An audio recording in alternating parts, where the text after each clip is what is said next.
Oke, selamat malam teman-teman semuanya. Kembali lagi kita di Komba Santo Benedictus. Cepet banget ya, udah Jumat. Perasaan baru kemarin bikin pantun, makan pisang, makan anggur. Hari ini udah ketemu lagi ya. Dan senang sekali nih teman-teman kita bisa berkumpul dalam keadaan sehat. Ya, nyalain kayak kameranya. Oke, dan tema hari ini benar-benar cukup menampar nih, dan tapi menarik juga ya. Jadi hari ini makan terlalu banyak sama dengan dosa, ya penasaran ya. Dan hari ini yang akan sharing kepada kita adalah Koriko Arifano. Untuk teman-teman yang belum kenal Koriko, jadi Koriko ini adalah udah punya suami orang ya guys, dan wirausahawan yang udah melayani anak-anak muda lebih dari 20 tahun. Nah, sejak beliau jadi pembicara pas usia 19 tahun, Koriko ini udah diundang ke berbagai negara untuk mewartakan kabar gembira, khususnya tentang iman Katolik. Ya, panggilan hidup orang muda, servant leadership, serta teologi tubuh dan aplikasinya terkait identitas lelaki dan juga relationship. Wow. Dan Koriko ini mendirikan komunitas Domus Cordis di akhir tahun 2007 dan kerinduannya adalah melihat gereja Katolik dipenuhi orang-orang muda yang menjadi santo santa modern. Wow, ya jadi itu adalah sekilas dari Koriko yang akan sharing hari ini. Dan teman-teman semuanya, terima kasih juga sebelumnya yang tadi sudah masuk duluan dan sudah mengisi link yang sudah kita berikan. Untuk teman-teman yang belum mendapatkan link, tenang aja, nanti linknya akan kita share lagi. Jadi link tersebut itu untuk memberikan masukan kepada Santo Benedictus agar kedepannya menjadi jauh lebih melayani untuk teman-teman dan untuk kita semua. Oke, jadi untuk pembuka kita akan langsung doa ya teman-teman. Jadi kita sudah bisa siapkan hati, siapkan catatan, siapkan iman kita, dan doa hari ini akan dipimpin oleh nyanyi dulu, Van. Nyanyi dulu. Dari minggu lalu salah mulu. Guys, maaf guys, nggak jadi doa. Tukar dulu sama nyanyi. Kita akan puji-pujian dulu ya, agar suasananya lebih berasa hangat lagi, biarpun kita jauh di fisik tapi dekat di mata. Ya, jadi ini dia Benedictus Voice.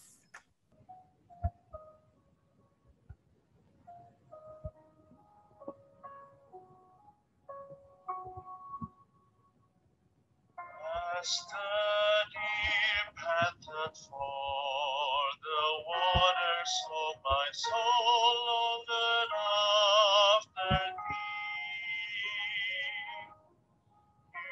You alone are my heart's desire, and I long to worship thee. You alone are my strength, my shield. To you alone may my spirit yield. You alone are my heart's desire, and I long to worship thee. You're my friend and you are my brother, even though you are a king. I love you more than any other, so much more than anything. You alone are my strength, my shield. To you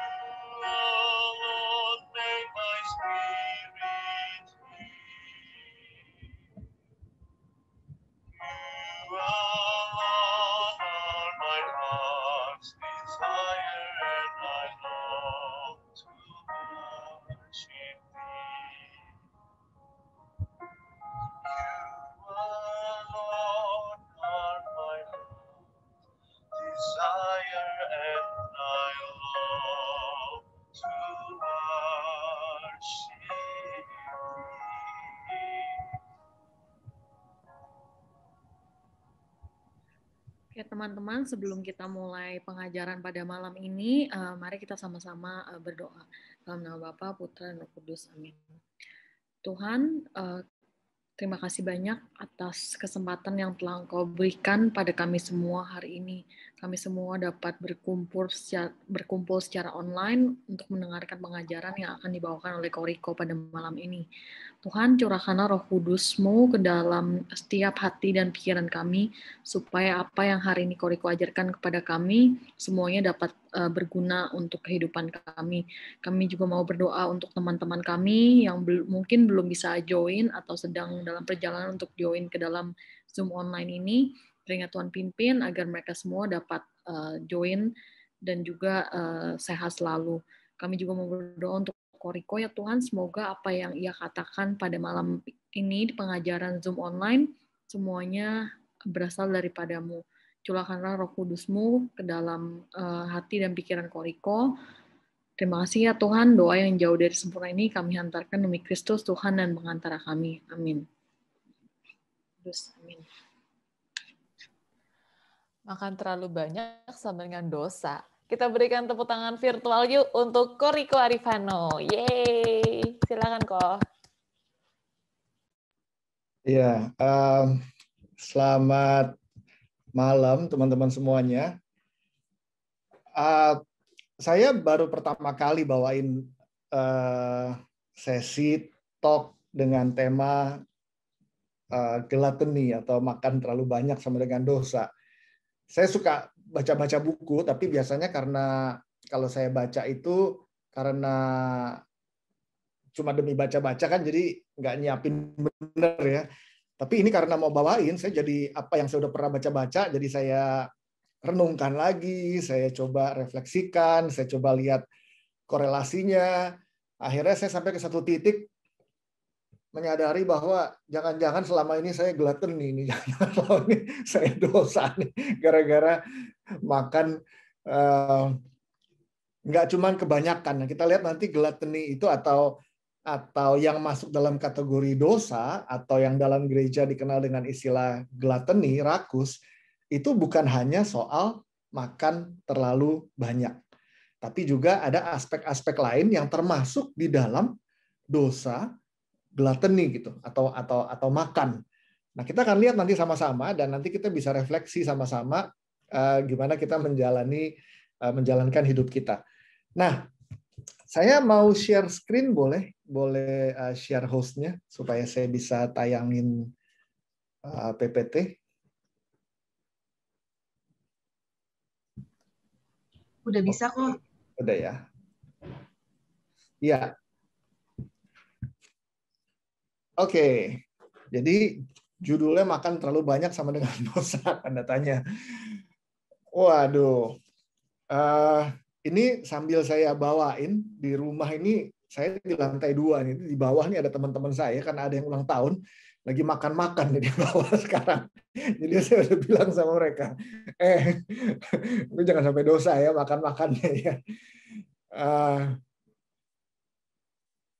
Apa sih yang dimaksud dengan makan yang kemudian menjadi dosa? Saya kasih gambar di situ, latar belakangnya ada sup warna orange atau agak merah. Karena nanti kita akan lihat bacaan sama-sama dari kitab Kejadian yang bicara tentang makanan yang satu ini dan bagaimana makanan yang satu ini menjadi salah satu sarana yang mengubah hidup seseorang. Nah, tapi pertama-tama kita lihat bahwa Tuhan tuh menciptakan selera makan, oke, supaya kita tuh bisa merindukan Tuhan sebetulnya. Jadi tuh setiap desire, setiap appetite gitu ya yang Tuhan kasih ke kita, itu sebetulnya berbicara tentang supaya kita bisa punya selera untuk Allah gitu, untuk Tuhan gitu. Semua yang ada di dunia ini di dalam hidup kita tuh sebetulnya diciptakan sama Tuhan dalam arti tertentu menjadi versi kecilnya supaya kita merindukan yang lebih besar, yang real, yang nyata, yang lebih besar, yang kekal, yaitu Tuhan sendiri. Kita ingat waktu ada perempuan Samaria lagi mau ngambil air di sumur, Yesus datang dan bilang bahwa ada air hidup yang kalau kamu minum, kamu tidak akan haus lagi gitu. Jadi air jasmani, air fisik yang kita minum hari ini sebetulnya mau menggambarkan kepada kita kehausan kita itu sebetulnya bukan hanya tertuju pada apa yang fisik yang di dunia ini, tapi kehausan kita itu sebetulnya tertuju pada kekekalan gitu. Atau kalau misalnya kita punya kerinduan yang lain, misalnya kita pernah mengalami ditinggal seseorang jauh, lalu kita pernah ngerasa kangen gitu sama seseorang, sebetulnya itu juga mau berbicara tentang merindukan seorang pribadi yang jauh lebih berharga daripada siapapun yang kita rindukan di dunia ini, yaitu Allah sendiri. Jadi kalau kita punya selera, kita punya desire, kita punya kerinduan, itu semuanya sebetulnya diarahkan untuk yang baik. Tapi kenyataannya dosa merusak itu. Dosa mengganggu tatanan desire, kerinduan yang sebetulnya Tuhan berikan kepada kita supaya kita bisa menghidupinya dengan sehat. Tapi iblis datang lalu menggoda manusia. Kita ingat waktu Hawa jatuh ke dalam dosa juga pertama-tama isu appetite, selera, digoda dengan buah. Si Hawa melihat buah itu rupanya menarik dan kelihatannya baik, lalu diambil dan dimakan gitu. Jadi kita lihat bahwa iblis itu berusaha masuk di dalam hidup kita tanpa kita sadar, seringkali lewat appetite, lewat selera makan. Oke? Nah, cara kita menanggapi selera makan itu akan menentukan arah dan kualitas hidup kita. Wah, berat banget ya. Bener, liatin aja. Coba aja tanya sama orang yang kita kenal yang kena stroke karena nggak jaga kesehatan. Yang mungkin hipertensi karena makan terlalu banyak garam misalnya. Tanya aja sama mereka dan mereka akan memperlihatkan bahwa betul banget bahwa selera makan yang tidak dikendalikan itu menentukan arah dan kualitas hidup mereka. Karena begitu sakit, itu bicara tentang perubahan hidup. Bukan hanya dia nggak bisa makan lagi apa yang tadinya dia suka, bisa jadi dia nggak bisa datang ke pesta kawinan anaknya nanti satu hari nanti. Atau bahkan dia nggak sempat ngelihat anaknya tumbuh dewasa dan berkeluarga misalnya. So, hari ini apa yang kita lihat sederhana, nafsu makan, appetite, selera, itu kita perlu hati-hati. Karena di balik selera ini, iblis bergerak untuk menggoda kita, dan iblis mau menjebak kita untuk menjatuhkan kita. Gluttony atau dosa rakus makan, itu ada yang bilang itu adalah satu-satunya atau the most acceptable social sin. Dosa sosial ada di mana-mana yang most acceptable. Kita semua mentolerir ini karena kalau kita marah, kita tegur. Kalau orang itu dosa yang lain, misalnya nafsu seks gitu, lalu melakukan hubungan seks di luar nikah, kita tegur. Tapi kalau dia makan terlalu banyak, kita hanya bicara soal kesehatan. Kita nggak bicara soal kamu berdosa. Nah, kita punya berbagai macam appetite di dalam hidup kita.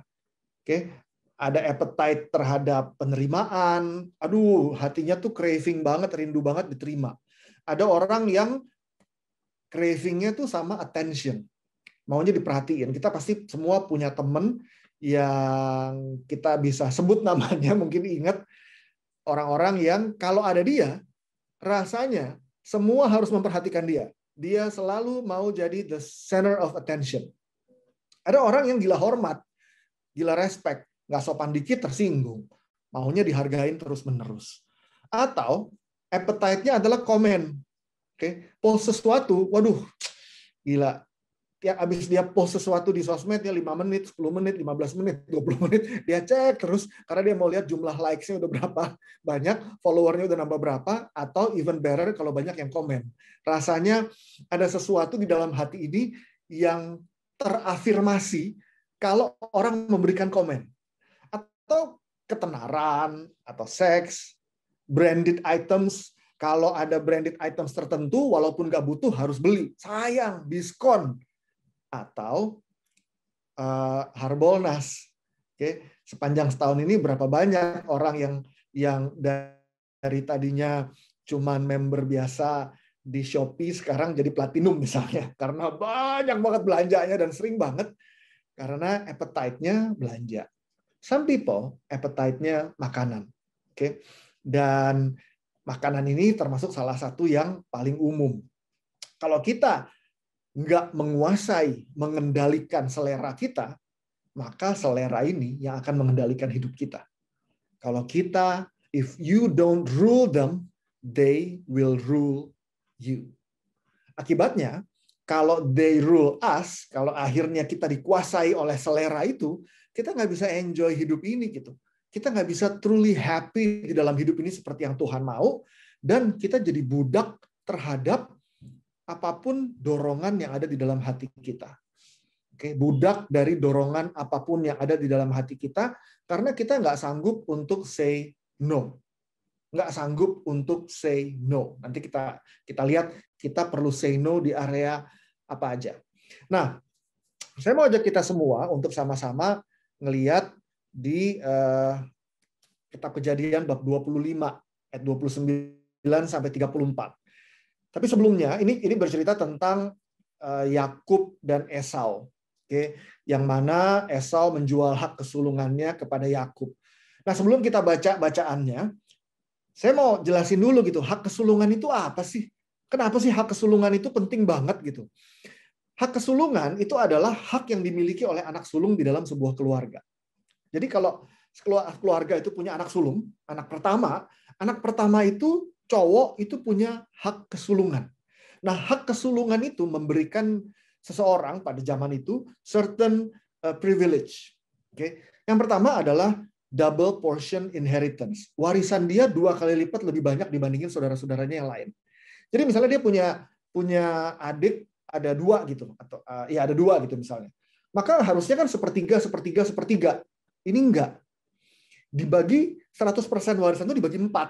Dia dapat yang paling tua itu dapat 50%, adiknya dapat 25 dan 25 gitu. Sehingga yang paling tua itu selalu dapat double portion dari warisan yang diterima saudara-saudaranya yang lain. Jadi hak kesulungan itu dikejar orang. Orang tuh tahu kalau dia sulung, berarti dia nih benar-benar putra mahkota nih. Dia nih benar-benar akan punya harta yang lebih banyak, berkat yang lebih berlimpah. Dan yang kedua adalah orang yang punya hak kesulungan itu punya power to judge family. Jadi kalau di dalam keluarga, sanak saudara gitu ya, sepupu, ada yang ribut, lalu ada yang cekcok, ada yang berantem gitu ya, itu semua dibawa. Lalu si anak yang paling sulung ini yang punya power untuk memberikan keputusan terakhir. Harusnya gimana? Gimana cara mengadili kalau terjadi konflik di antara keluarga? Atau misalnya adik-adiknya kelola usaha bapaknya, semuanya di satu company, lalu dalam dinamika ternyata ada ketidaksepakatan. Siapa yang harus bikin keputusan? Anak sulung. Oke, karena dia punya hak kesulungan. Nah, yang ketiga yang juga dipercayai oleh bangsa Israel, orang Yahudi pada zaman itu adalah berkat Tuhan. Bahwa kalau dia anak sulung, maka nanti dia akan menerima berkat Tuhan yang lebih berlimpah di dalam hidupnya dia. Macam-macam, segala macam berkat. Jadi kita lihat bahwa hak kesulungan itu berharga banget. Karena hak kesulungan itu akan menentukan hidup kita di kemudian hari. Anak yang sulung, yang sampai satu titik diberkati sama bapaknya, diberkati dengan penumpangan tangan, lalu diberikan hak kesulungan oleh bapaknya itu akan merubah jalan hidupnya dia ke depan. Kenapa? Karena dia dapat harta lebih banyak, dia punya power, dan dia akan menerima berkat Tuhan yang lebih berlimpah. Nah, sekarang kita lihat sama-sama Kejadian bab 25 ayat 29 sampai 34. 29 sampai 34. Saya akan bacakan kalau teman-teman ada yang punya kitab suci, iPhone suci atau Android suci atau tab suci, silakan dibuka kitab Kejadian 25. Ayat 29 sampai 34 saya akan baca. Pada suatu kali Yakub sedang memasak sesuatu, lalu datanglah Esau dengan lelah dari padang. Kata Esau kepada Yakub, "Berilah kiranya aku menghirup sedikit dari yang merah-merah itu, karena aku lelah." Itulah sebabnya namanya disebutkan Edom. Tetapi kata Yakub, "Jualah dahulu kepadaku hak kesulunganmu." Saud Esau, sebentar lagi aku akan mati. Apa gunanya bagiku hak kesulungan itu? Kata Yakub, bersumpahlah dahulu kepadaku. Maka bersumpahlah ia kepada Yakub dan dijualnyalah hak kesulungannya kepadanya. Lalu Yakub memberikan roti dan masakan kacang merah itu kepada Esau. Ia makan dan minum, lalu berdiri dan pergi. Demikianlah Esau memandang ringan hak kesulungan itu. Jadi kita lihat, bayangin ya, ini si Yakub ini di keluarga tuh dia tuh anak indoor, anak rumah. Sementara Esau, kakaknya, itu orang outdoor. Sukanya pergi keluar dan berburu. Maka bapaknya ini suka nih sama si Esau. Karena Esau ini mungkin ya image-nya lebih macho gitu ya, lebih cowok gitu. Lalu satu hari, Yakub lagi masak, datanglah Esau dengan lelah dari padang. Kata Esau kepada Yakub, berikan kiranya aku menghirup sedikit dari yang merah-merah itu karena aku lelah.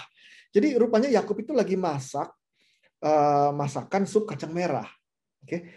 Lalu waktu dia masak, si Esau datang, Esau bilang, aduh aku udah kelaparan banget nih, dia bilang. Minta dong supnya, oke, sup yang merah-merah. Lalu Yakub bilang, fine, kata Yakub. Boleh, aku akan kasih kamu sup ini kalau kamu memang kelaparan. Tapi, kata Yakub, maybe he's just trying his luck gitu ya. Bayangin, sup gitu ditukar sama hak kesulungan gitu. Tapi dia mungkin gambling. Dia bilang, jualah dahulu kepadaku hak kesulunganmu. Bayangin, coba bayangin ya teman-teman semuanya ya. 1 mangkuk sup dibandingkan dengan hak kesulungan. Di mana di dalam hak kesulungan itu ada warisan 2 kali lipat, power untuk membuat keputusan di dalam keluarga, dan seumur hidupnya dia akan diberkati oleh Tuhan. Tapi ya, Esau ini nggak bisa tahan seleraannya dia. Mungkin dia capek, mungkin dia kelaparan. Even to the point, di mana ayat 32, dia bilang gini, sahut Esau, sebentar lagi aku akan mati. Apa gunanya bagiku hak kesulungan itu? Mati dari mana? Tapi sebetulnya Esau tuh bikin statement yang kayak begini nih. Kalau kita lagi pingin banget makan sesuatu gitu ya, atau kita lagi lapar banget, kita suka bilang gini, aduh sebentar lagi kalau gue nggak makan, gue bisa mati nih. Padahal kita mati nggak? Enggak. Atau kalau kita udah pingin makanan sesuatu, kita bilang, aduh gila, gue pengen banget, gue setengah mati rasanya pingin itu makanan. Setengah mati. Bener nggak kita setengahnya kita sampai udah mati gara-gara pingin makanan itu? Enggak. Tapi rasa begitu kuat godaan seleranya, begitu kuat drive-nya di dalam hati si Esau, sampai di titik itu dia nggak bisa berpikir dengan jernih. Dia lebih ngerasa lebih worth it, lebih layak ngambil semangkuk sup daripada mempertahankan hak kesulungannya. What kind of person is willing to sacrifice hak kesulungannya dibandingkan dengan sup? Lalu kita bertanya, iya ya, gila bodoh banget ya dia. What kind of person yang bersedia menukarkan makanan 1 porsi kecil dengan potensi seumur hidup dia gitu? Well, jawabannya mungkin banyak. Berapa banyak yang bersedia menukarkan sepiring 1 porsi makanan dengan risiko seumur hidupnya dia kena stroke misalnya? Berapa banyak yang bersedia menukarkan sepiring makanan dengan risiko setelah ini dia masuk ke dalam, kalau terus-menerus, dia menjadi hipertensi kronis misalnya. Berapa banyak orang yang bersedia menukarkan 1 porsi makanan dengan seluruh hidupnya? This is exactly yang terjadi sama Esau. Tapi kita mungkin akan lebih familiar kalau melihat ini di dalam konteks contoh yang lebih nyata hari ini. Hari ini kalau teman-teman ada yang pernah atau familiar dengan psikologi marketing, di dalam psikologi marketing itu ada 2 istilah yang mungkin kita pernah dengar atau mungkin yang ada di industri ini mungkin tahu. Yang satu adalah impact bias, yang kedua adalah focalism. Impact bias. Impact bias itu adalah begini, impact bias takes a simple appetite and magnifies it out of proportion. Oke, magnifies it out of proportion maksudnya gini, gila men, itu ada iPhone baru tuh, keren banget. Tiba-tiba kerennya itu barang, itu jauh lebih besar daripada kenyataannya. Kalau kita lagi pingin sesuatu, rasanya begitu nggak? Kalau kita lagi ngelihat barang tertentu, lagi browsing di Shopee atau di Tokped, ngelihat sesuatu yang bagus, rasanya asik banget, gue pingin banget, dan gue harus punya ini, karena ini berguna banget, ini cool banget, and I just gotta have it. Okay? Dan orang bersedia ngantri dari jam 4 pagi di depan Apple Store. Oke, di Indo nggak ada Apple Store. Di luar negeri dari pagi orang dari subuh dia udah ngantri. Ada yang dari malam jam 1 pagi dia udah tidur di trotoar di depan Apple Store untuk bisa dapetin iPhone baru. Gila kan? Oke. Tapi itulah yang terjadi di dalam pikirannya dia gitu. Impact bias takes a simple appetite and magnifies it out of proportion. Kita semua pernah ngalamin ini waktu kita belanja. Waktu kita pingin banget makanan tertentu. Oke, jauh-jauh nyetir dari Jakarta ke kota lain, ke Semarang, ke Jogja untuk makan itu. Makan makanan, pokoknya harus makanan itu. Atau jauh-jauh saya dari Kelapa Gading, di Kelapa Gading juga nggak kurang bakmi sih. Tapi ada bakmi-bakmi tertentu yang nggak ada di Gading, adanya di Pluit misalnya. Jadi harus ke sana untuk dapetin bakmi itu misalnya. Karena impact bias takes a simple appetite and magnifies it out of proportion. Rasanya itu lebih asik, lebih hebat, lebih nikmat, lebih menyenangkan bayangannya gitu. Jauh lebih besar daripada kenyataannya. Yang kedua adalah focalism. Focalism juga kita semua pernah ngalamin ini. Focalism itu focuses our minds on one thing and blurs out everything else. Kalau kita udah mau sesuatu, udah ada desire mau dapetin sesuatu, mau beli sesuatu, udah suka sama satu barang atau satu makanan, udah deh, yang enak itu aja pokoknya. Yang asik itu aja. Yang lain itu jadi blur. Kalau kita motret tuh ya, ada efek bokeh tuh ya, yang blur di belakang ya. Nah itu yang terjadi. Oke. Yang real itu, yang fokus itu cuman apa yang aku mau. Cuman makanan yang aku harapkan. Makanya kita suka kesel banget kalau datang ke restoran mau pesan makanan tertentu lalu makanannya nggak ada. Gila, gue udah jauh-jauh datang ke sini buat makan ini nih. Justru yang itu kagak ada. Atau waktu udah disiapin ternyata rasanya udah beda. Kok nggak enak ya selama ini di bayangan gue tuh gue mau makan tuh rasanya begini, tapi kenyataannya tuh jauh dari bayangan gue gitu misalnya. Oke. Tapi waktu kita udah mau, yang terjadi adalah di otak kita tuh focalism. Focuses our minds on one thing, kita jadi fokus sama satu hal, dan yang lainnya itu jadi nggak kelihatan. Padahal yang lainnya itu penting.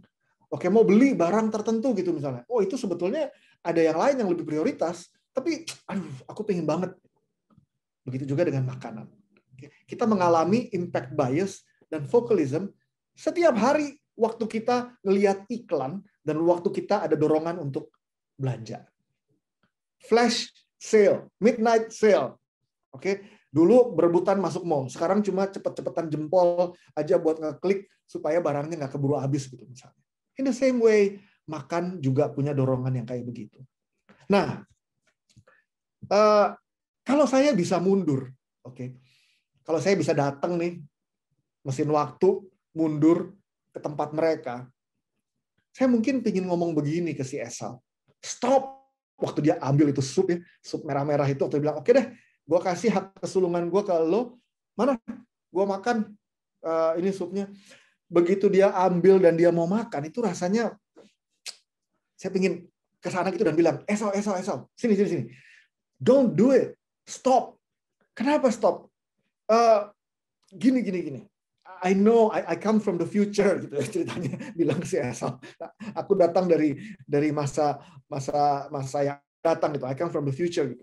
Dan saya mau bilang gini sama kamu gitu. And even though you may not understand it now gitu ya, but one day gitu ya, sekian ribu tahun dari sekarang, Tuhan itu akan datang ke dunia. Dan waktu Tuhan datang ke dunia, dia akan datang di dalam satu pribadi, Mesias, Juru Selamat yang namanya Yesus. Lalu Yesus itu akan menebus dosa seluruh umat manusia. Basically, kalau hari ini kamu, Esau, susah hidup di bawah berbagai tata cara dan aturan adat Yahudi dan sebagainya, nanti itu semuanya udah nggak ada tuh sama Yesus. Karena Yesus memberikan hukum yang baru, yaitu hukum kasih. Dia mati, lalu dia bangkit. I know it's hard to believe and it's hard to understand. Tapi dia benar-benar merubah wajah dunia ini. Lalu kemudian kisah hidupnya ditulis oleh penulis, beberapa penulis, dan salah satunya adalah Matius. Dan Matius akan memulai ceritanya dengan bilang begini, inilah silsilah Yesus Kristus, anak Daud, anak Abraham. Abraham memperanakan Ishak, Ishak memperanakan Esau, Esau memperanakan anak-anaknya kamu, Esau. Tapi kalau kamu makan ini, yang dicatat tidak lagi Abraham memperanakan Ishak, Ishak memperanakan Esau. Tapi Abraham memperanakan Ishak, Ishak memperanakan Yakub. Bukan nama kamu yang dipakai. Hanya karena sepiring ini. Kenapa nama itu penting? Karena nanti sepanjang sejarah, Tuhan akan memperkenalkan dirinya berkali-kali. Dan setiap kali Tuhan memperkenalkan dirinya, Tuhan akan bilang, aku adalah Allah Abraham, Allah Ishak, dan Allah Esau.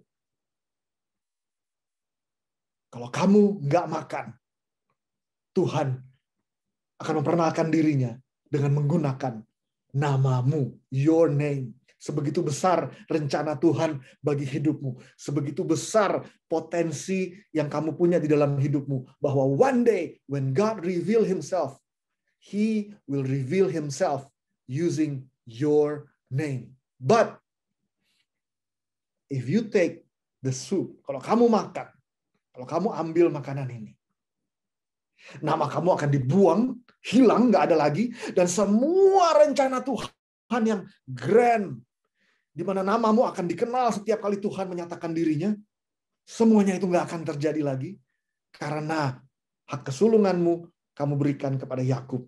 And so it's gonna be Abraham, Ishak, dan Yakub. It's just an imaginary thought, okay? Tapi berapa banyak dari kita yang membayangkan bahwa kalau hari ini kita melanggar. Dulu, hari ini kan kita juga pasti mikirnya gitu, come on lah, cuma sepiring makanan, cuma nambah 1 porsi. Apa sih artinya nambah 1 porsi? Come on lah, jadi pengikut Tuhan gak usah over gitulah, dikit-dikit dosa, biasa-biasa aja lah. Oke. Esau itu cuma soal semangkuk sup. Hawa itu cuma soal 1 butir buah. And it changed their life. And it changed the whole world. Dan kita nggak pernah tahu Tuhan punya rencana apa di dalam hidup kita yang jadi gagal, yang jadi batal, karena kita mendahulukan makanan daripada Tuhan.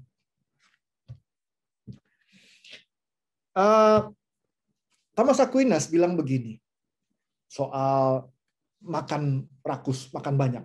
That which goes into a man by way of food, by reason of its substance and nature, does not defile a man spiritually. Oke, makanan yang masuk ke dalam badan kita itu secara rohani nggak merusak diri kita.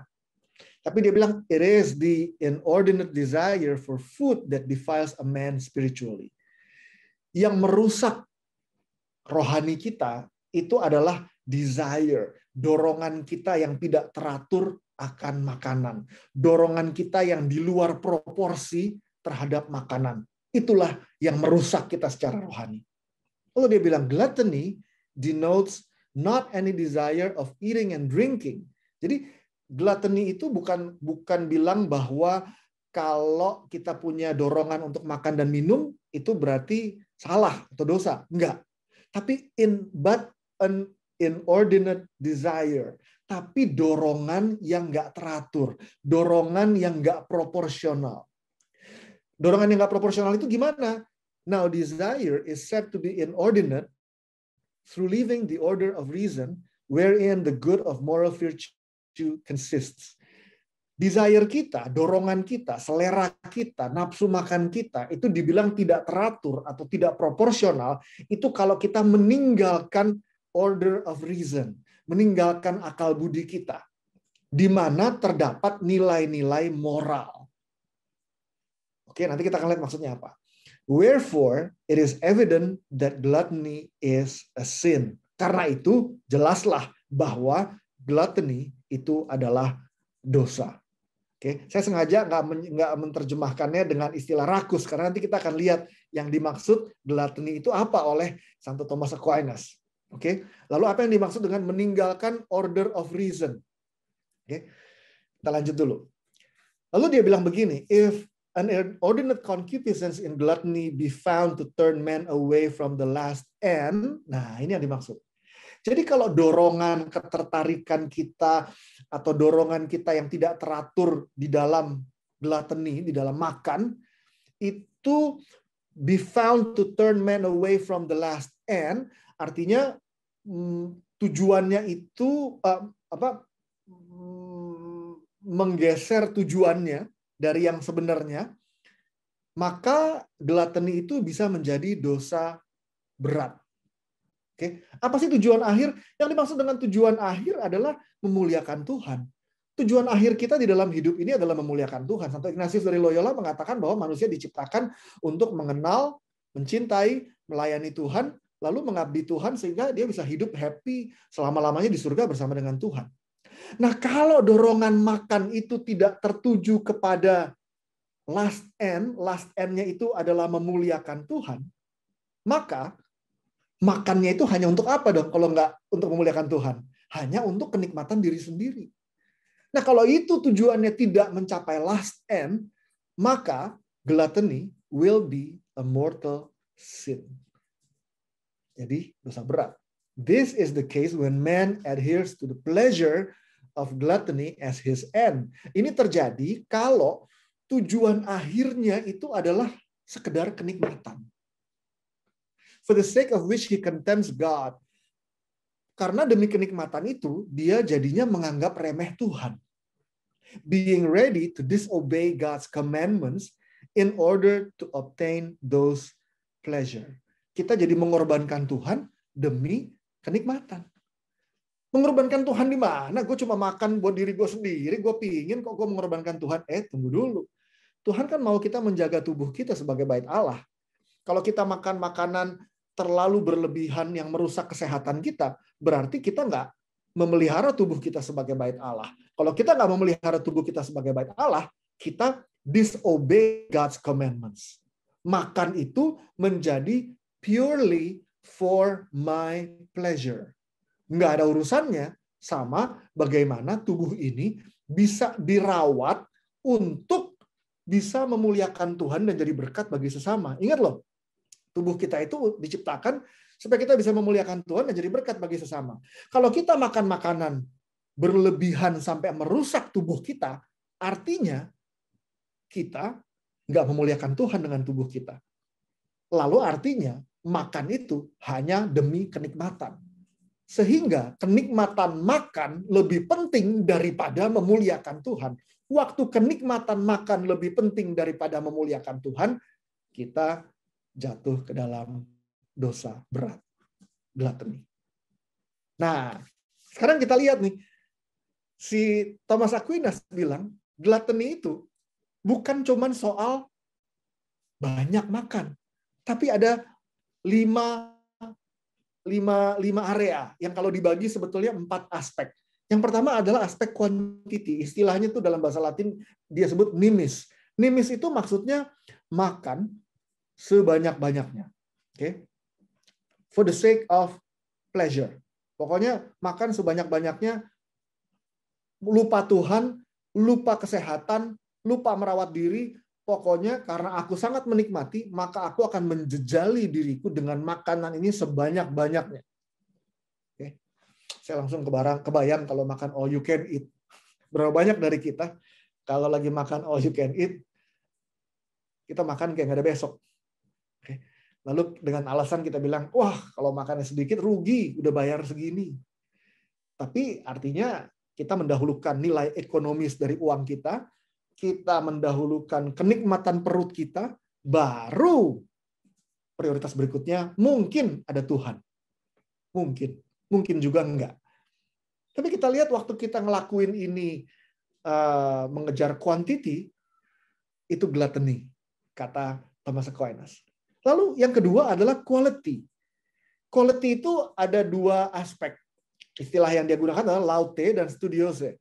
Laute itu adalah mengkonsumsi makanan yang sangat-sangat mahal.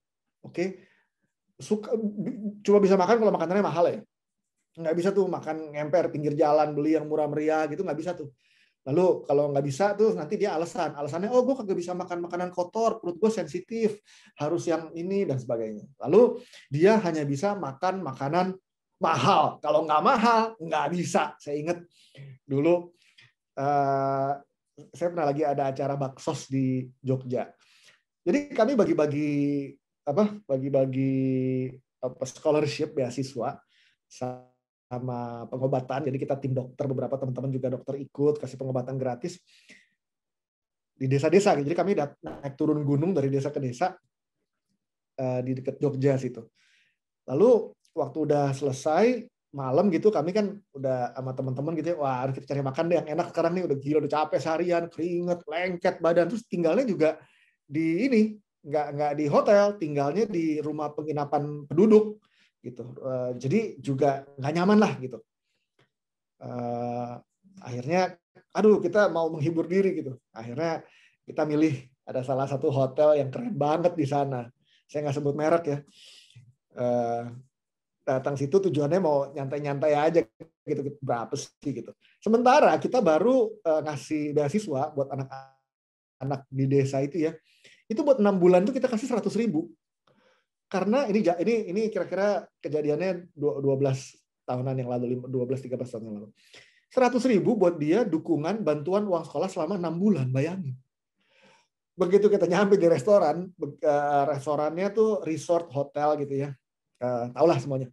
Begitu kita buka menunya, yang paling murah itu paket gudeg. Paket gudeg harganya 400.000 gitu. Begitu kita buka lihat paket gudeg harganya 400.000, kita langsung lihat-lihatan. Gila ya, tadi kita baru bantuin orang buat sekolah 100.000 buat 6 bulan. Ini paket gudeg satunya harganya 400.000 gitu. Waduh, akhirnya kita cuma lihat. Akhirnya kita bolak-balik ke toilet karena toiletnya nyaman banget. Udah kelar pakai toilet semuanya, kita cuma pesan 1-2 minuman, kita turun ke bawah, akhirnya kita ngemper cari gudeg di pinggir jalan yang murah meriah gitu. Tapi ada orang-orang tertentu yang nggak bisa gitu, dia harus makan makanan yang mahal. Oke, itu termasuk di dalam dosa. Lalu juga studiose. Studiose itu not necessarily mahal, tapi harus dimasak, di-prepare, disajikan dengan cara tertentu yang rumit yang aku mau. Kalau nggak begitu, cranky langsung. Oke. Pernah nggak punya temen yang kalau makan makanan tertentu, makanannya itu harus dimasak dengan cara yang dia mau. Begitu dia dapat makanan yang nggak dengan cara yang dia mau, dia langsung marah. Oke. Langsung dia komplain, langsung dia ngambek. Makanya Aristoteles pernah bilang bahwa gluttony itu adalah dosa yang paling kekanak-kanakan. Contohnya di area ini gitu. Begitu ada makanan dan makanannya nggak seperti yang diharapkan, dia langsung ngambek, dia langsung marah. Gitu.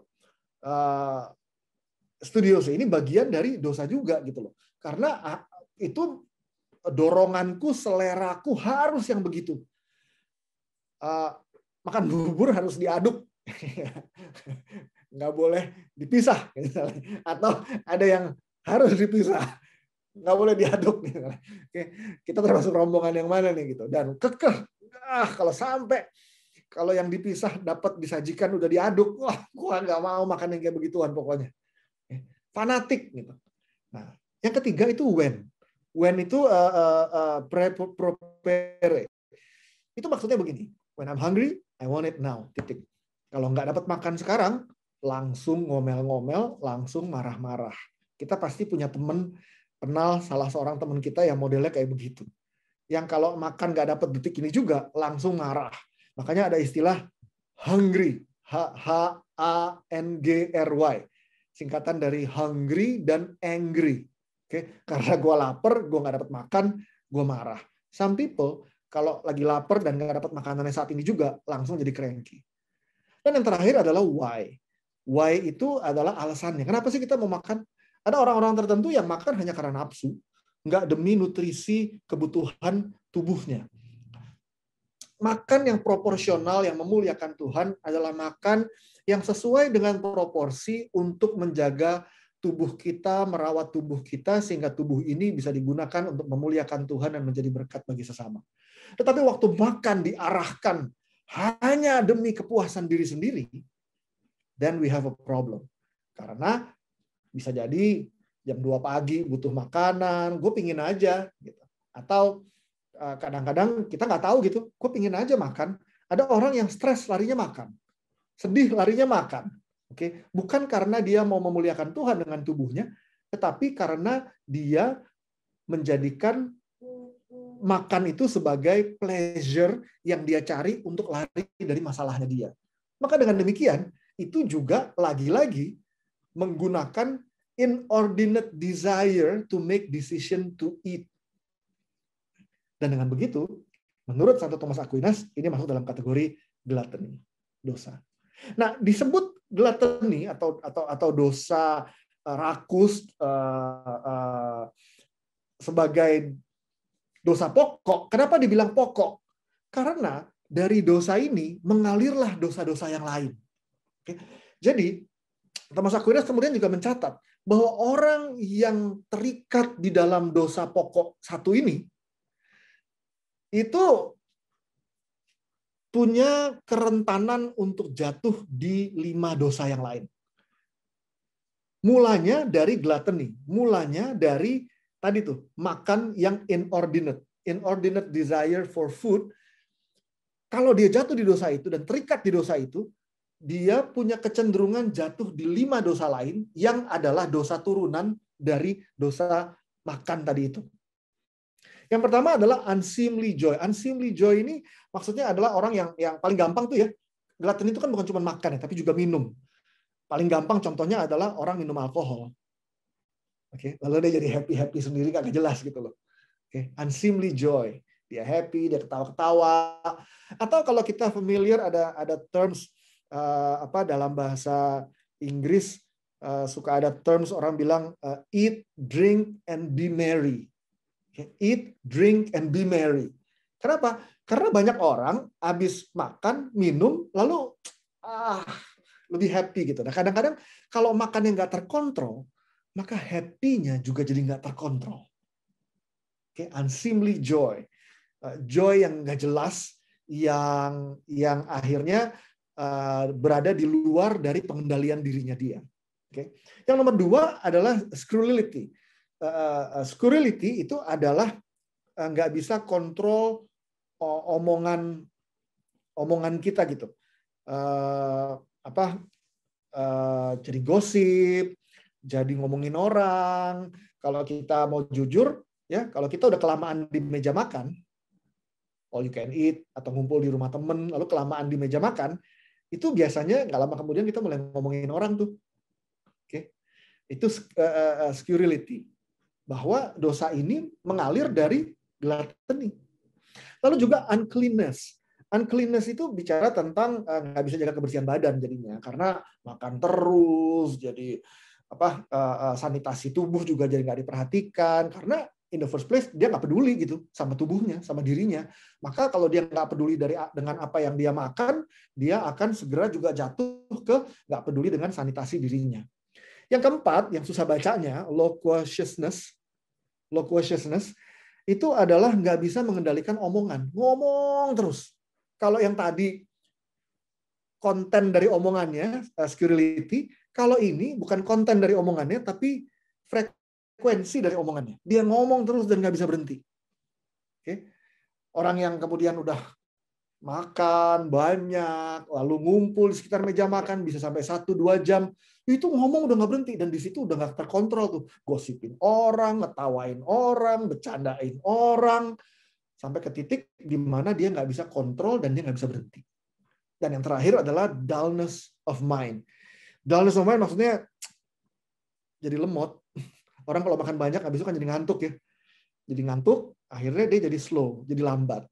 Kalau dia jadi lambat, dia jadi nggak bisa bertanggung jawab sama pekerjaannya, nggak bisa bertanggung jawab sama pilihan-pilihan tanggung jawab yang perlu dia buat di dalam hidupnya.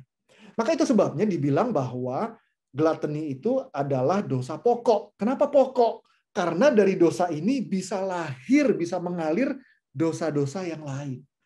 Kalau kita bersarang di dosa ini lama, kita akan lihat efeknya, kita akan masuk ke dosa 1, 2, 3, 4, 5 ini.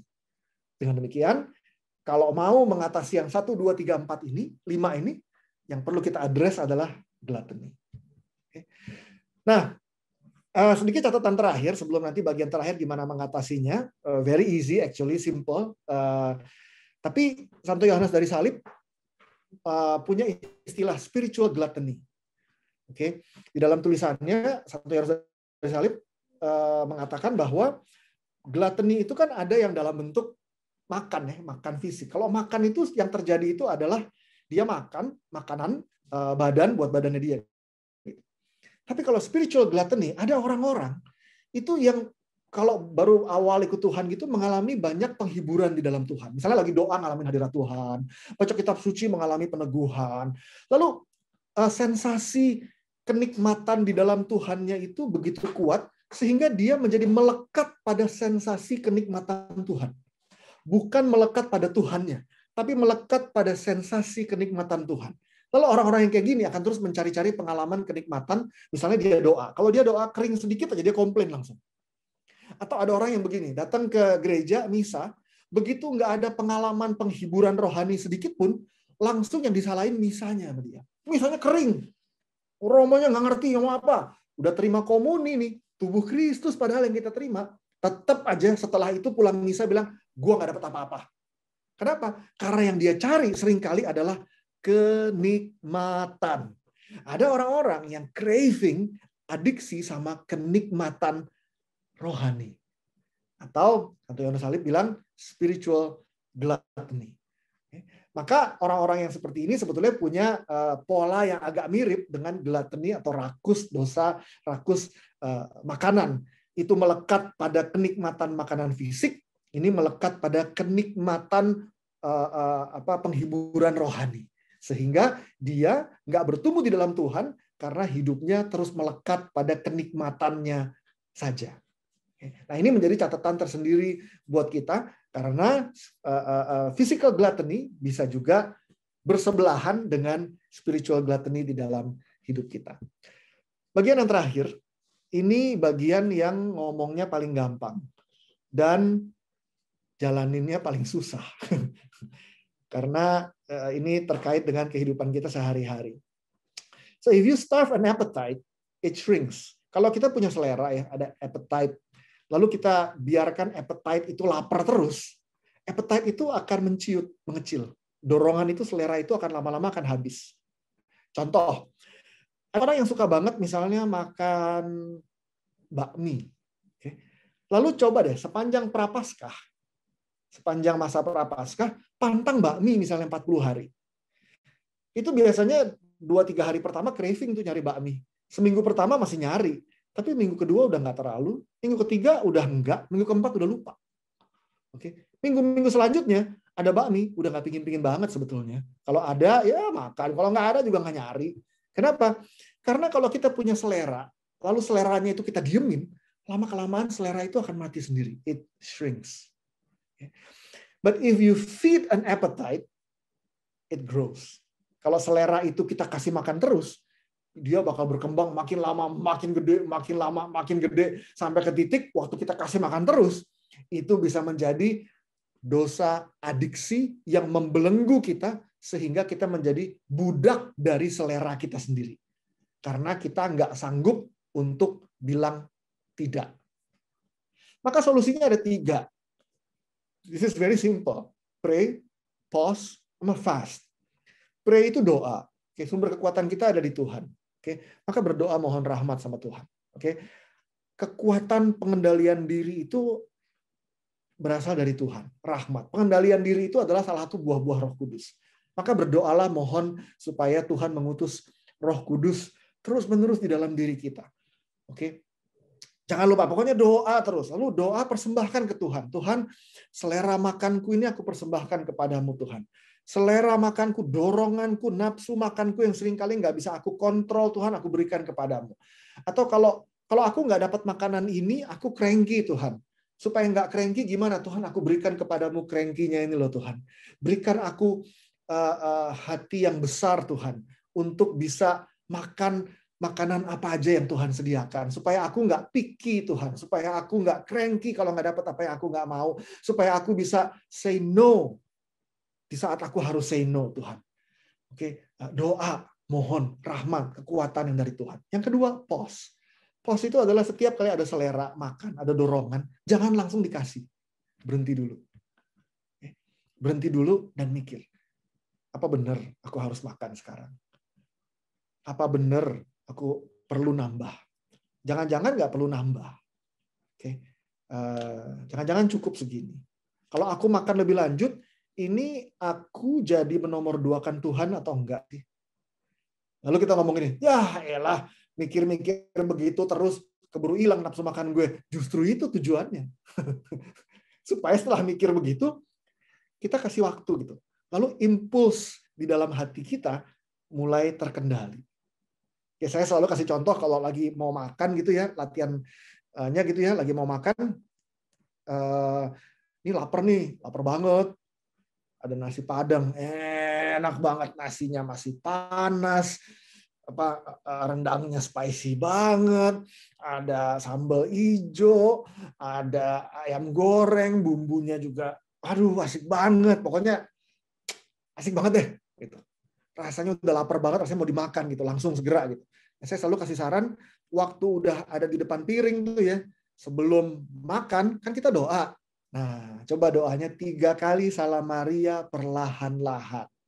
Salam Maria, penuh rahmat, Tuhan sertamu.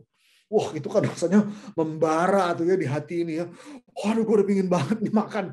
Waduh, terpujilah engkau di antara wanita.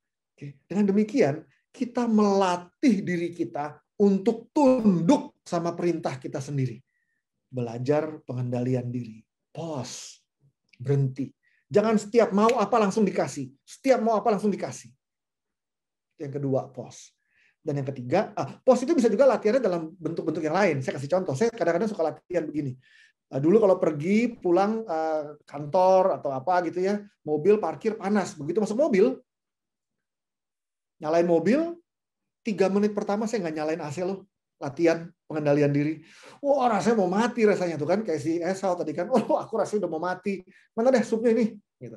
Saya masuk di mobil tuh rasanya udah panas, saya setengah mati. Saya sengaja saya buka jendela, lalu saya jalan dulu mobilnya 3 menit. Saya nggak nyalain AC-nya. Saya paksa diri saya untuk, kamu nurut ya, aku bilang nggak perlu ada AC, maka kamu nurut. 3 menit kemudian baru saya nyalain AC, lalu jendela saya tutup. Oke. Tapi kita bisa latihan dengan berbagai macam cara gitu, untuk pause. Dengan demikian latihan pengendalian diri. Nah, latihan pengendalian diri yang paling efektif tentu adalah puasa. Belajar puasa. Oke. Datang ke Tuhan, lalu ya puasa. Puasa itu mengendalikan diri banget, mengendalikan dorongan nafsu makan banget. Cobain puasa, roti dan air misalnya. Saya suka kadang-kadang puasanya roti dan air gitu. Jadi sepanjang hari 24 jam itu hanya minum air putih dan roti tawar. Oke, hanya makan roti tawar, enggak yang lain gitu. Kadang-kadang saya pernah 3 hari air putih dan roti tawar. Waduh, 3 hari air putih dan roti tawar itu ya. Hari pertama itu bisa habis roti segini banyak. Hari kedua, hari ketiga ngelihatnya udah nggak pingin gitu. Roti tawar enak banget gitu kadang-kadang. Tapi it's surprising gitu bahwa setelah kita ngelewatin periode puasa gitu ya, gimana kita tuh punya kekuatan baru untuk mengendalikan diri gitu. Dan tentunya di area gluttony yang secara spesifik puasa bisa menjadi sangat efektif. Maka lakukan kebiasaan ini, latihan ini terus nih. Doa, pray, pause, berhenti, jangan langsung diturutin maunya apa. Lalu puasa. Dan coba kita perhatiin, kalau kita rutin menjalankan ini ya, kita akan lihat bahwa buah-buah Roh Kudus, pengendalian diri kita akan meningkat. Dan semakin kita meningkat, semakin kita mengalami pembebasan yang dari Tuhan. Sehingga dengan demikian, cinta Tuhan yang berlimpah di dalam hati kita, itu memuaskan hati kita, membebaskan kita, dan membentuk desire kita, supaya desire kita menjadi selaras dengan apa yang Tuhan mau. Dan dengan demikian kita terbebas dari dosa ini, sehingga kita sungguh-sungguh bisa hidup di dalam pengendalian diri dan sukacita bersama Tuhan. Oke.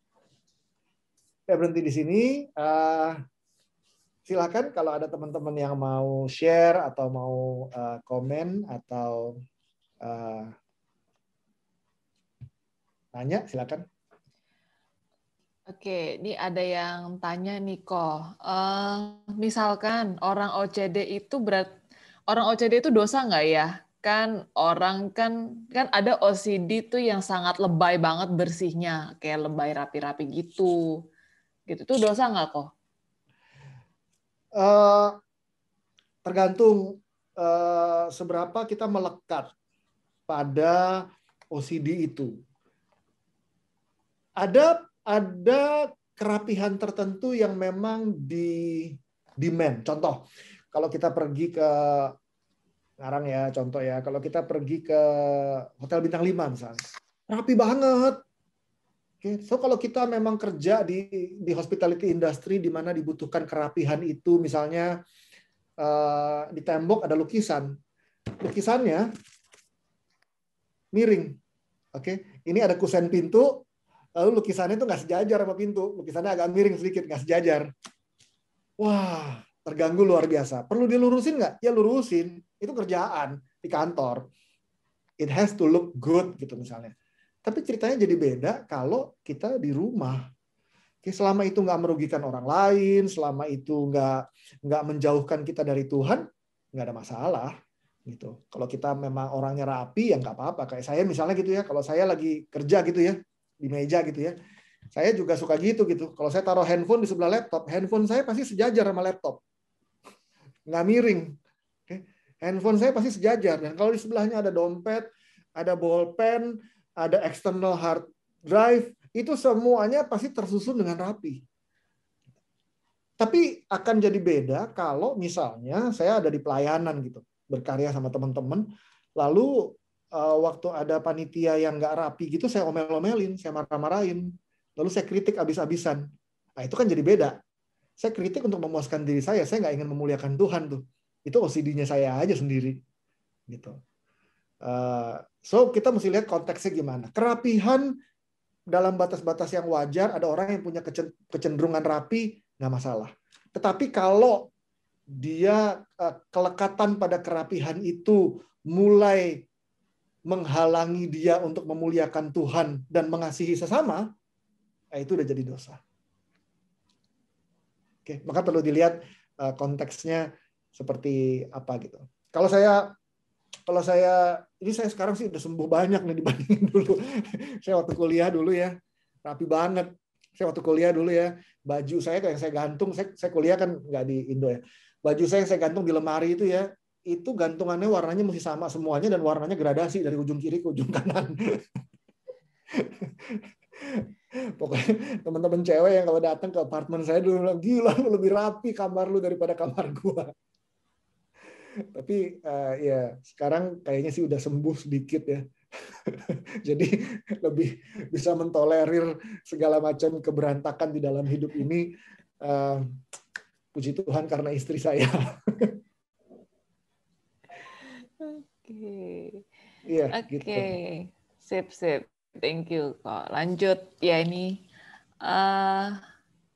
Kok berarti apakah bikin bisnis makanan Buffett atau all you can eat itu dosa? Enggak lah, nggak dosa lah. Orang kan bisa memilih bagaimana dia makan di all you can eat.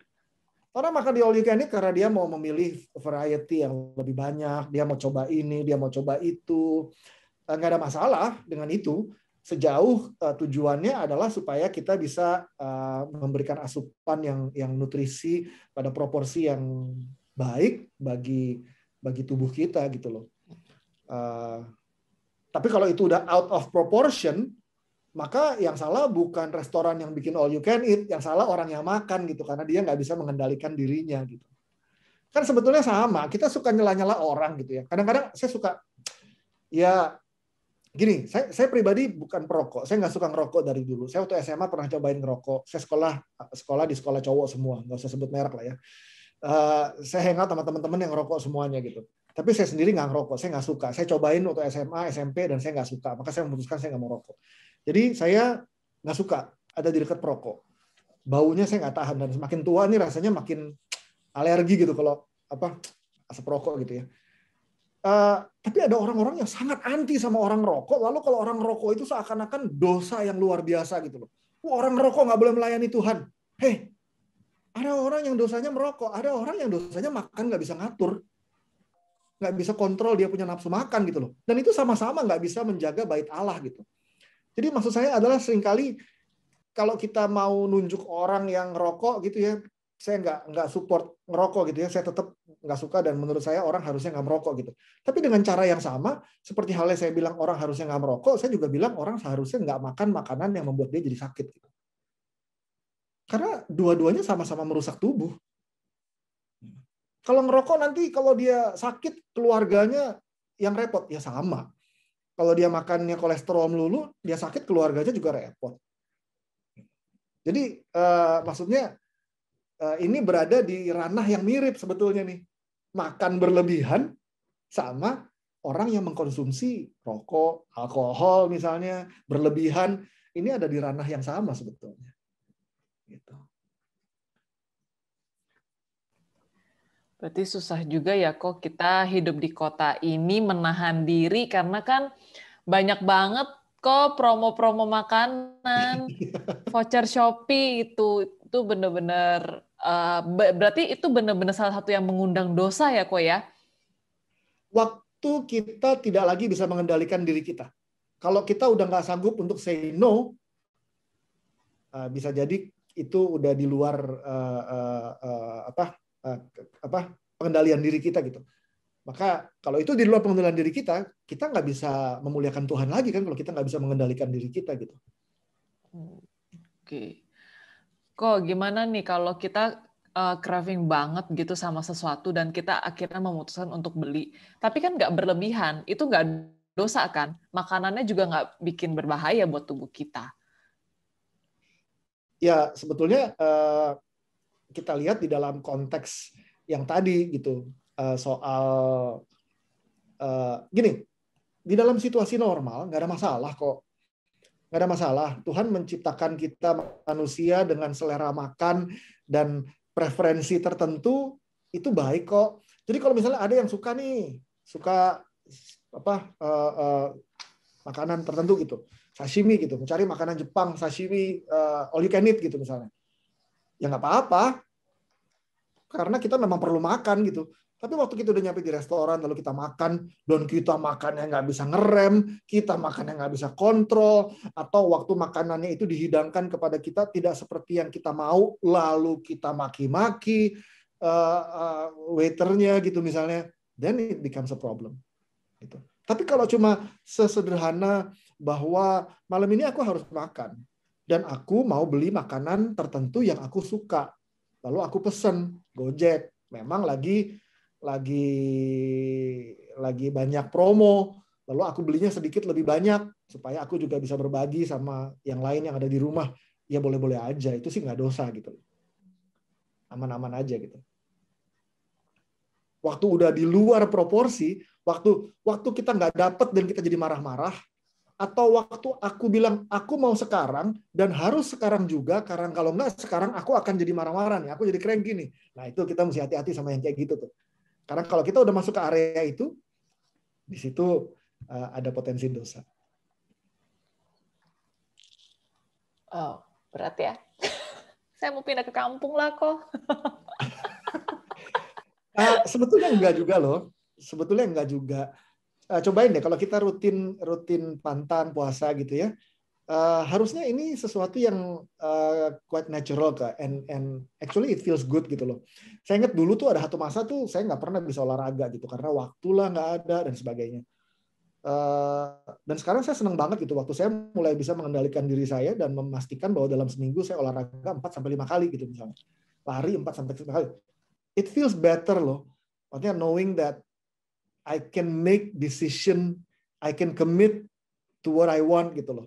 Bukan didikte oleh kemalasan atau didikte oleh dorongan yang aku nggak bisa kendalikan. Kalau kita ngikutin terus, kita suka feel bad loh. Berapa banyak dari kita yang begitu buka chips, lalu mulai makan, awalnya cuman enak doang. Lalu kalau sambil udah kelamaan, tiba-tiba begitu kita berhenti, berapa banyak yang ngerasa nyesel coba. Saya sih suka. Saya tuh suka banget makan cheese balls atau cheese stick atau cheese apa. Itulah kalau yang impor kan enak banget tuh ya, cheese-nya berasa banget. Itu makanan yang pertama, yang kedua, yang ketiga sih enak. Tapi kan udah sampai yang kesekian rasanya nggak bisa berhenti. Dan begitu kita berhenti, langsung feel bad gitu rasanya. Aduh, gila gue. Nyesel gitu. Ya gitu loh. Jadi maksudnya kalau kita bisa kontrol ya, kita lebih happy loh sebetulnya. Oke, ini teman-teman mungkin ada yang mau sharing di sini, silakan bisa unmute atau mau nanya langsung ke Koriko, monggo loh ya. Gitu. Atau ini masing-masing lagi pada ngaca, aduh gue tertampar sekali dengan sharing Koriko hari ini. Teman-teman silakan ya kalau mau nanya atau mau sharing bisa langsung unmute. Atau mau titip tanya juga boleh. Oke. Tertegun kok semuanya kok. Sama. Saya juga waktu lagi nyiapin juga jadi mikir. Soalnya itu yang biasa orang normal lakuin kok. Justru kita kadang-kadang malah nggak terlalu pengen makan-makannya, malah pengen ngobrol-ngobrolnya, nongkrongnya itu ya. Malah jadinya ngomongnya ngelantur-ngelantur jadinya gitu. Iya. Betul banget. Iya, sebetulnya balik lagi ya, ngobrolnya nggak salah ya, gitu ya. Ngobrol nggak salah, fellowship nggak salah, makan nggak salah, itu semua nggak salah, nggak dosa gitu. Yang jadi masalah adalah kalau udah di luar kontrol kita gitu. Dan tujuannya purely for the sake of pleasure. Tujuan kita makan kan harusnya supaya kita bisa sehat, memuliakan Tuhan, jadi berkat buat sesama. Tapi kadang-kadang kita makan jadinya karena kita lupa sama yang itu, kita makan hanya demi kenikmatan doang. Dan waktu kita makan hanya demi kenikmatan doang, kita jadi uncontrollable sih. Jadi sebenarnya kalau misalnya kita ngelihat, biasanya kan kita udah, yang tadi Koriko bilang ya, kayak udah judging orang banget kalau misalnya orang rokok tuh kayaknya gila dia ngerokok gitu, perokok gini gitu. Padahal sebenarnya dia juga dosanya nggak beda jauh sama orang yang makan samcan terus tiap hari gitu kan. Iya, betul. Betul banget.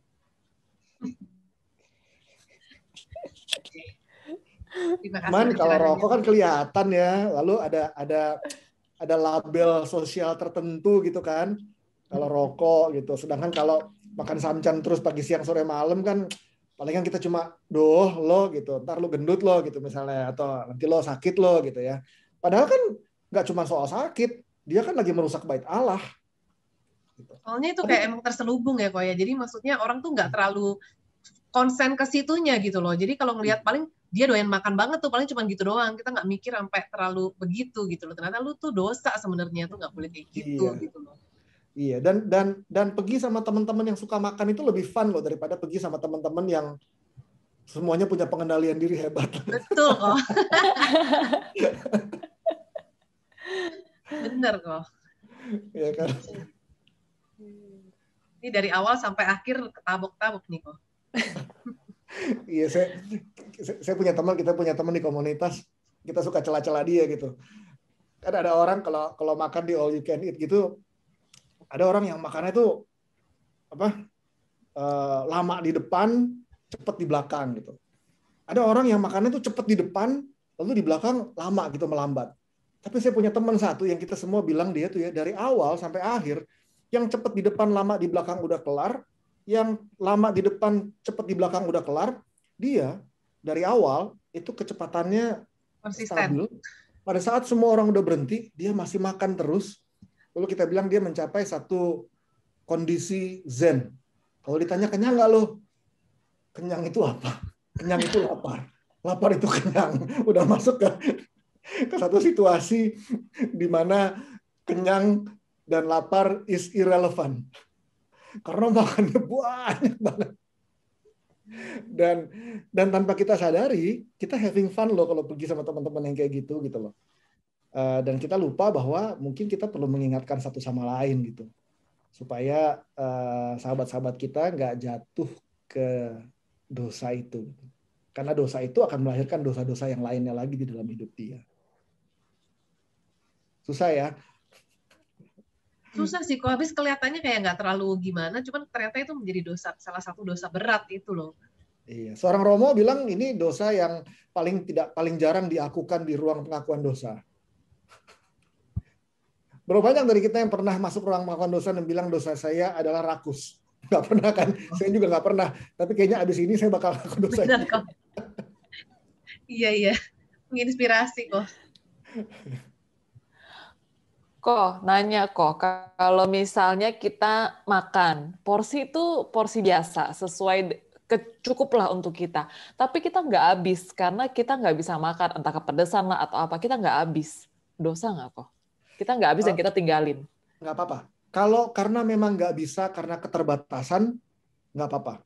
Oke, karena memang kita kan nggak nyangka gitu kan, ordernya normal, harusnya habis. Tapi karena kepedesan, ya udah apa boleh buat gitu loh. No choice, kita nggak bisa apa-apa. Itu bukan karena kita pilih. Tapi yang jadi masalah itu kan kalau waktu kita lihat menu, pergi ke restoran, lihat menu, lapar mata. Kalau lagi lapar kan rasanya semuanya mau dibeli ya, mau dipesan ya.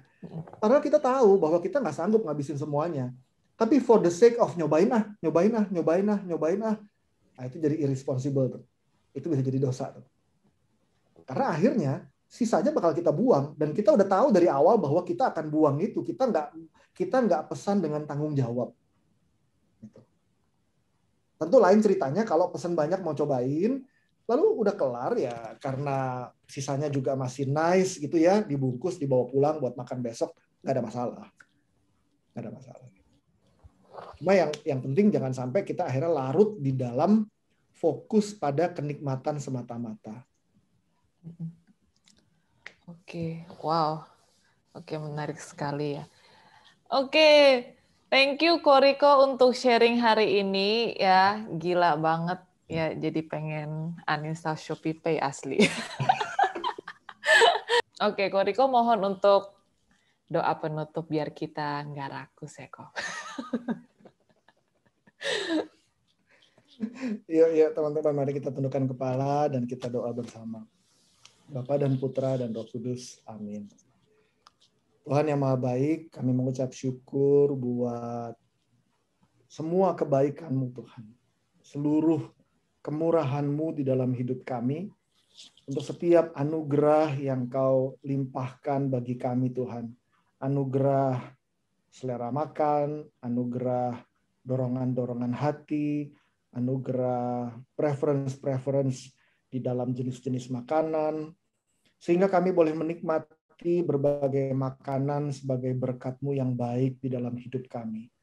Namun kami juga mohon rahmat-Mu Tuhan, agar Engkau sendiri yang campur tangan untuk membantu kami mengendalikan diri, sehingga kami tidak jatuh ke dalam dosa gluttony Tuhan, ke dalam kerakusan ataupun ke dalam tujuan-tujuan makan yang tidak tepat, sehingga kenikmatan menjadi berhala bagi kami, kenikmatan semata-mata Tuhan yang menjadi tujuan akhir, dan kami lupa bahwa makanan adalah sarana bagi kami untuk memuliakan nama-Mu dan untuk menjadi berkat bagi sesama. Maka curahkanlah ke dalam hati kami Tuhan kekuatan Roh-Mu sendiri Tuhan Yesus, biar buah-buah Roh-Mu berupa pengendalian diri boleh semakin hari semakin bertumbuh di dalam hati dan hidup kami. Biarlah Tuhan, saat kami lagi mau makan, saat kami lagi mau hangout, mau fellowship bersama dengan teman-teman, biarlah Engkau ingatkan kami terus Tuhan. Biarlah Roh-Mu terus berbicara di dalam hati kami, berbisik, mengingatkan, menguatkan, sehingga kami tidak jatuh ke dalam dosa ini, tetapi semakin hari semakin bertumbuh di dalam penguasaan diri, sehingga kami tidak menjadi budak atas setiap impuls yang muncul di hati kami, namun kami menjadi anak-anak-Mu yang sungguh bebas, sehingga bisa sungguh-sungguh bersuka cita di dalam pilihan bertanggung jawab yang kami buat. Terima kasih Tuhan Yesus, kami persembahkan berbagai selera dan dorongan hati kami ke dalam penyertaan-Mu Tuhan, biar tangan Tuhan yang terus menopang, memulihkan, dan memampukan kami. Bunda Maria, Bunda Allah, doakan kami senantiasa Bunda teristimewa di masa Prapaskah ini. Biarlah doa-doa-Mu terus menyertai kami, sehingga kami boleh berpantang berpuasa, boleh berdoa dan beramal kasih, sehingga kami boleh semakin melekat dengan Putra-Mu. Salam Maria, penuh rahmat Tuhan serta-Mu. Terpujilah Engkau di antara wanita, dan terpujilah buah tubuh-Mu, Yesus. Santa Maria, Bunda Allah, doa kami yang berdosa ini, sekarang dan waktu kami mati. Amin. Demi nama Bapa dan Putra dan Roh Kudus. Amin.